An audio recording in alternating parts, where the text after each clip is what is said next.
from the 73rd Naval Center of Special Operations Forces, together with colleagues from the main intelligence directorate, ambushed Russian vehicles on the territory of the Russian Federation. As a result of their coordinated actions, 3 Russian Federation soldiers were eliminated and a service vehicle was destroyed. At the same time, the Ukrainian fighters completed their mission and returned home without any losses. Commander-in-Chief of the Armed Forces of Ukraine, Oleksandr Syrsky, reported on the situation in the Dobropillia direction, where some Russian units found themselves surrounded and suffered significant losses. At a meeting between the Commander-in-Chief and unit commanders, the necessary decisions were also made to comprehensively support the units and subunits involved in combat operations, taking into account the worsening weather conditions.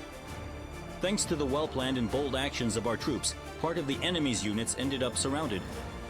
The total losses of the occupiers in the Dobropillia direction amount to 3,185 personnel, of which 1,769 are irrecoverable losses. The invaders also lost 969 pieces of weaponry and military equipment. During the counteroffensive operation, the area of liberated territory as of today is about 175 square kilometers. In addition, about 195 square kilometers have been cleared of sabotage groups.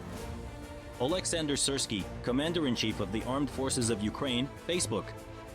Ukrainian soldiers from the 59th Brigade of Unmanned Systems Forces carried out a unique operation using an FPV drone. They shot down a Russian Mi-8 helicopter. The corresponding video was published by the commander of the Unmanned Systems Forces, Robert Madyabrody. This helicopter is one of the most widely produced in the world and is extensively used for both military and civilian purposes. It can carry up to 24 paratroopers or significant cargo, and has versions for transport, medical evacuation, search and rescue operations, and combat missions. In the Lyman direction, since the beginning of the day, the armed forces of Ukraine have repelled attempts by Russian occupiers to break through the defense near Kharkivka, Novomykhailivka, Drobychiv, Shandry-Halov, and Torsky. On the Pokrovsk section of the front, the Russian army tried to push back the defense forces in the areas of Rodinsk, Krasnohorn-Lyman, Novoekonomik, Kotline, and Udakny. In the Novopavlivka direction, Ukrainian defenders thwarted enemy attack attempts in the areas of Alexiivka, Zaporizhzh, Berezov, and Novonikolayevka towards Novopavlivka and Novorihorivka. The situation in this direction is very difficult. There are situations that, well, for us today look, well, extremely negative, including some. However, we understand perfectly well that the situation at the front is very dynamic. No one is saying that the Russians are, to put it mildly, succeeding at everything today. In fact, the intensity of fighting on the sections of the front I mentioned, along with the losses the Russians are suffering, has prevented them from achieving even the minimum desired result, so to speak. Although, unfortunately, in some locations the enemy has made tactical advances measured in hundreds of meters, but unfortunately, they do exist. Ukrainian units demonstrated coordinated and therefore effective work in one of the directions in the Kharkiv region. The drone operators of Achilles and the artillerymen of the Iron Brigade destroyed the shelters of the Russian occupiers. Ukrainian howitzers also struck an enemy assault group near the village of Amberner. After the artillery barrage, Ukrainian FPV drones finished what had been started. The invaders' losses amounted to nearly 12.5 people. And in the Lyman direction, drone operators from the Sigma unit destroyed 3 Russian army tanks. One of them was hit on the move, right in the engine compartment. Another Russian tank was carefully hidden among the trees, but was still spotted and destroyed by an FPV drone. The third vehicle belonging to the Russian occupiers managed to reach cover in a damaged state, but there it was hit by another drone through an open hatch and destroyed. And in the Kramatorsk direction, units of the 5th Separate Assault Kiev Brigade delivered a significant blow to Russian artillery. Thanks to precise reconnaissance, coordinated teamwork, and the professionalism of Ukrainian fighters, the Msta B and Hyacinth B howitzers, as well as another Russian army gun, were destroyed. 970 Russian servicemen were eliminated by Ukraine's defense forces over the past day. This was reported by the General Staff of the Armed Forces of Ukraine. As a result, the total losses of the Russian army have exceeded 1,110,500 soldiers. In addition, over the past day, for Russian tanks, 27 artillery systems, 1 multiple rocket launcher, as well as 90 units of enemy automotive and special equipment were destroyed. 75 combat engagements have taken place on the front since the beginning of the current day. This was reported by the General Staff of the Armed Forces of Ukraine. In the Pokrovsk direction, Russian invaders tried to break through Ukrainian defenses 19 times. 5 enemy attacks were recorded in the Novopavlivka sector. There were 6 assaults in the Lyman sector. Ukrainian forces thwarted 10 attempts to break through the front in the Torets direction. In the Siversk-Slobozhansk and Kursk directions, 13 attacks by the Russian army were stopped. We are joined by Dmytro Snayerev, a military political analyst. Dmytro, good morning. Good morning. Good morning. Thank you for the invitation. Before we talk about the situation on the front lines in Ukraine, let's discuss Russia's long-range strikes. Western military officials note that recently there have been even more of them, and they have become even more accurate. In your opinion, what has caused this increase in both quality and quantity? And how might the situation change when we start using long-range weapons from our partners, including the so-called permission for long-range strikes? Let's start with the fact that the Ukrainian side has its own strike capabilities with a range of up to 3,000 kilometers. Specifically, this refers to the Ukrainian ballistic missile Flamingo. By the way, the plant for producing solid fuel for the Flamingo will be located in Denmark, as the Danish side has announced. And, by the way, it's no coincidence that unknown drones have appeared specifically in the skies over Denmark. In other words, this is an element of military political pressure by the Russian Federation on that country at a time when there is a possibility of ending military technical cooperation with Ukraine. Nevertheless, the range is 3,000 kilometers. They promised to scale up production of the Flamingo to 7 units per day. So, this will be a very serious argument for the Ukrainian side when it comes to putting pressure on the Russian leadership to end the war. Let me explain what this is all about. According to the Russian side, the losses to the Russian economy as a result of strikes by Ukrainian drones, Special Operations Forces of the main intelligence directorate of the Ministry of Defense of Ukraine, amount to about $100 billion. These are figures from the Russian side. More than 25% of oil refineries in the Russian Federation have either partially or completely stopped operating. This is a very serious blow to the Russian economy. And as the Russians say, we haven't even started yet. In other words, we're talking exclusively about the use of Ukrainian drones, but with improved tactical and technical characteristics. Let me remind you, dear viewers, that a drone from the main intelligence directorate of the Ministry of Defense of Ukraine set, so to speak, historic record when it struck the oil refinery in Okta, and the distance from the Ukrainian-Russian front line to the target is about 2,000 kilometers. So, as we can see, we have some very serious leverage to impact the Russian economy. Besides that, let's not forget that in addition to strike drones and, accordingly, Ukrainian ballistic missiles like the Flamingo, we also have the upgraded Neptune, the so-called long-range Neptune. The people of Belgorod have already experienced firsthand what the Neptune is, when a Ukrainian Neptune strike on the city led to a blackout, and not just any blackout, but one that affected a significant part of the Belgorod region. We're talking about power outages not only in Belgorod itself, but also in a number of other settlements in the Belgorod region. Moreover, according to the governor of the Belgorod region, about 170,000 people were left without power. And knowing that Russian reports tend to significantly downplay the numbers regarding losses and the impact on the Russian economy, we can say that this is a very serious challenge for the Russian side.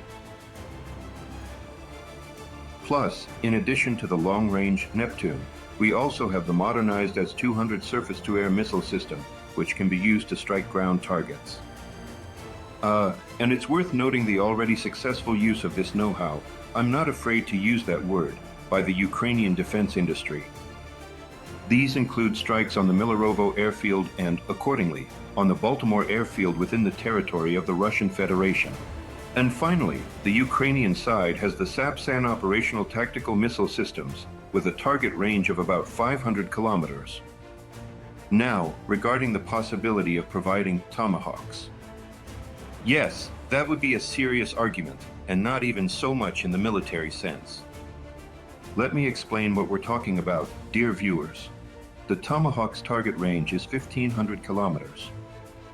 Let me remind you, the Ukrainian Flamingo has a range of 3,000 kilometers, plus the warhead of the Ukrainian Flamingo is 1 ton and 150 kilograms, while the Tomahawks is about 500 kilograms. But in a political sense, this would mean not just a change in rhetoric, but most importantly, a change in the actions of the United States. Let me remind you, during Biden's time, even discussions about the possibility of transferring Tomahawks were basically blocked. Everything that was given to us during Biden's time was ATACMS with a range of up to 300 kilometers, but in a very limited quantity, no more than 100 units. And now the question is being raised about the possibility of transferring, and already transferring, American ATACMS to the Ukrainian side. The range for hitting targets is already 450 kilometers. That's a serious development. But the most important thing, dear viewers, is the number of strike assets produced by the United States, 3,300. This is what it's about when Western media call the decision of the Trump administration and Trump himself to strike the territory of the occupying country, targeting legitimate military sites and energy infrastructure, positive. And notice, dear viewers, the words of the Ukrainian president when he warned that if the Russian side does not stop striking, Ukrainian heating plants and Ukrainian thermal power stations during preparations for the heating season and during the heating season itself, then Ukraine will respond in kind. And the concept of a blackout will become clear to both Muscovites and residents of St. Petersburg. And, as we can see, the very next day, the blackout became clear to the people of Belgorod as well. And these are quite serious statements, both in terms of increasing the Ukrainian side's agency in the negotiation process and in demonstrating its capabilities. Let me emphasize once again, the Russian side has been convinced that the words of the country's highest political leadership are consistent with their actions. By the way, let's talk about how relevant the information about what's happening on the battlefield is and discuss the current successful developments. Since Ukrainian President Volodymyr Zelensky has announced the successful continuation of the Dobropillia counteroffensive operation. According to him, Ukrainian forces have already liberated more than 174 square kilometers of territory. Zelensky emphasized that the operation is ongoing and is delivering steady results. He thanked the servicemen for their courage and effectiveness in this direction. Let's listen. The Dobropillia counteroffensive operation continues. I want to thank all our involved units for their effectiveness. As of the beginning of today, our forces have managed to liberate, since the start of the operation, more than 174 square kilometers, and more than 194 kilometers have been cleared of Russian saboteurs. Russian losses in this operation alone are nearly 3,200, and most of them are irrecoverable losses.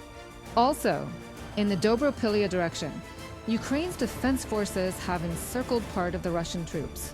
This was reported by the Commander-in-Chief of the Armed Forces of Ukraine, Oleksandr Syrsky.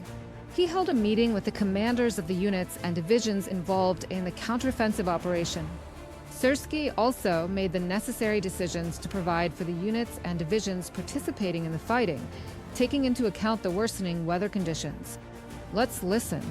He set tasks and gave the necessary instructions to increase the effectiveness of fire damage against the enemy, including at long distances, to neutralize hostile sabotage groups in certain areas, and to improve the coordination between units. Oleksandr Syrsky, Commander-in-Chief of the Armed Forces of Ukraine, on Telegram. What could you add, Dmytro, about the Dobropillia counteroffensive, considering that the enemy is also not stopping in the Pokrovsk direction, in the Kharkiv direction, and also becomes more active from time to time? And how important is this information also in providing information to the U.S., including Donald Trump, that the Russian occupation forces are not achieving absolute success on the battlefield?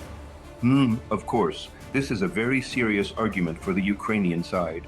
Moreover, notice that after Zelensky gave Trump information about the successful Ukrainian counteroffensive in the Pokrovsk-Dobropillia direction, the rhetoric of the United States changed dramatically. And Trump stated that the Ukrainian side has the capability to reach the borders of 1991. Notice that until that time, throughout the entire period of the large-scale invasion, that is, since February 22nd, or even since 2014, the United States categorically denied such a possibility. And it was precisely after the successful actions of the Ukrainian Defense Forces that the question arose about the possibility of providing Ukraine with strike capabilities to hit targets on the territory of the Russian Federation. Let me emphasize once again, dear viewers, help is given to those who know how to defend themselves and can effectively use the weapons provided. And the defense forces have demonstrated both skill and capability. In other words, the United States was made to clearly understand, look, even without your tomahawks, the Russian Federation's economy is going through a severe crisis. The Ministry of Finance of the Russian Federation was forced to announce that starting next year, the VAT will increase from 20% to 22%.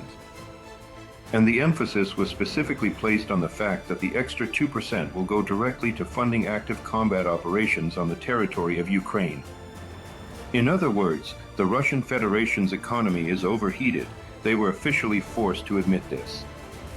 And it overheated not primarily because of international sanctions, but thanks to the successful actions of the Ukrainian Defense Forces and Ukraine's defense industry, which, under the harshest conditions and in a very short time, managed to modernize their strike capabilities and, as a result, forced the Russian Federation to face the possibility of a fuel collapse.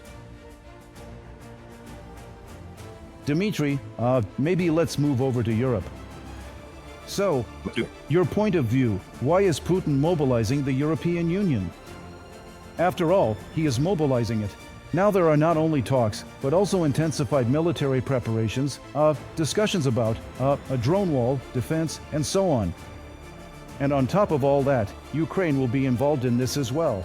And Ukraine, together with its partners, is already undergoing, you could say, a powerful mobilization. Why does Putin really need this? Once again, miscalculations in the foreign policy of the Russian Federation. Let me remind you, one of the goals of the so-called special military operation was to prevent NATO's borders from expanding to the borders of the Russian Federation. So what was the result? The total border between the Russian Federation and NATO has doubled and now stands at 2,600 kilometers. And there are two new NATO countries, Finland and Sweden. And, accordingly, the second point was not to deploy strike weapons near the territory of the Russian Federation. So, what do we have as a result? As a result, the United States is moving its nuclear arsenal to the territory of the United Kingdom, something that hasn't happened since 2008. French Rafale jets are landing in Poland, and Rafale, accordingly, is one of the components of France's nuclear deterrence. In other words, these aircraft are capable of carrying nuclear weapons. That means the nuclear arsenal is now in direct proximity to the Russian Federation. Estonia has announced that it is ready to host F-35A jets, which are also capable of carrying nuclear weapons, at its own airfields. And, moreover, let's also take note of the trends that are happening right near the borders of the Russian Federation. The United States nuclear fleet has been sent directly toward the Russian Federation. And, accordingly, it was no coincidence that B-2 strategic bombers flew overhead while the Russian dictator was in Alaska. That's what we're talking about here. And, accordingly, these are Putin's desperate moves as he tries to put on a brave face in a losing situation. In other words, he fully understands that not only is Russia losing its ability to dictate terms on the international stage, but even its zone of military and political influence in the post-Soviet space is shrinking.